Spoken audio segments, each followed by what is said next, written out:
موسیٰ نے اپنی قوم کے لوگوں سے کہا کہ اللہ تم کو حکم دیتا ہے کہ ایک بیل ذبح کرو۔ وہ بولے کیا تم ہم سے ہنسی کرتے ہو؟ موسیٰ نے کہا کہ میں اللہ کی پناہ مانگتا ہوں کہ نادان بنوں۔ انہوں نے کہا کہ اپنے پروردگار سے التجا کیجئے کہ وہ ہمیں یہ بتائے کہ وہ بیل کس طرح کا ہو۔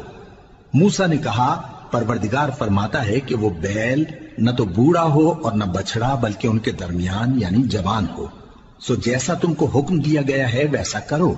انہوں نے کہا اپنے پروردگار سے درخواست کیجئے کہ ہم کو یہ بھی بتا دے کہ اس کا رنگ کیسا ہو۔